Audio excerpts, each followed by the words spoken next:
तो आज हम एक दिलचस्प कहानी पर बात कर रहे हैं। शीर्षक है गुब्बारे वाला हाथी। जी। हमारे पास ये कहानी है और हम कोशिश करेंगे कि इसके जरिए दोस्ती और जुड़ाव के पीछे की बातों को समझें। कहानी एक हरे भरे जंगल में रहने वाले हाथी की है। था तो बड़ा प्यारा, पर थोड़ा उदास रहता था। अकेलापन? हाँ, अकेला महसूस करता था। कोई दोस्त नहीं था उसका, बिल्कुल। और वो अक्सर सोचता था कि काश कोई तरीका हो जिससे वो दूसरों को खुश कर सके। शायद उसे लगता होगा कि इसी से उसे भी खुशी मिलेगी। हाँ, हो सकता है। और यही कहानी में एक मोड़ आता है, एकदम अचानक से। अच्छा। हाँ, उसे एक दिन झाड़ियों के पीछे एक पुराना सा थैला मिल जाता है। एक थैला? हाँ। और उसमें क्या था? उसमें थे ढेर सारे रंग बिरंगे गुब्बारे, लाल, पीले, नीले, हरे, बहुत सारे। अच्छा, तो ये खोज एक तरह से उत्प्रेरक बन गई हाथी के लिए। हाँ, मतलब जैसे हम सबके अंदर कुछ इच्छाएं होती हैं ना, यहाँ हाथी की इच्छा थी दूसरों को खुश करने की। तो ये गुब्बारे, ये उस इच्छा को पूरा करने का एक बाहरी जरिया बन गए। अनजाने में ही सही। हाँ बिल्कुल, गुब्बारे सिर्फ चीज नहीं रहे, एक संभावना बन गए। सही कहा। तो फिर हाथी ने क्या किया? उसने एक एक करके गुब्बारे फुलाए और हवा में उड़ा दिए।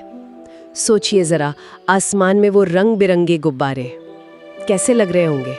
तारों जैसे, शायद रंगीन तारे। हाँ बिल्कुल। और ये नजारा देखकर क्या हुआ?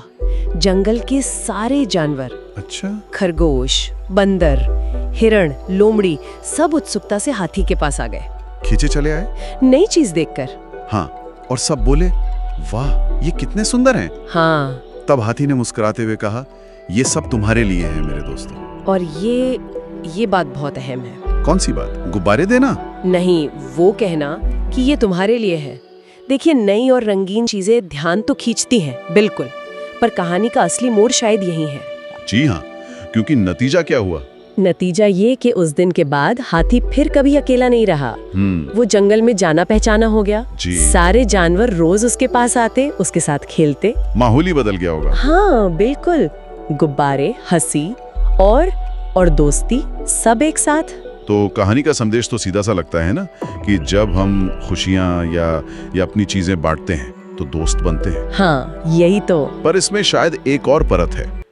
ये जो देने का काम है ना, जब हम बिना किसी उम्मीद के कुछ साझा करते हैं, उससे एक विश्वास पनपता है। बिल्कुल, एक कनेक्शन बनता है। इसे आप चाहें तो पारस्परिकता का सिद्धांत कह सकते हैं कुछ हद तक।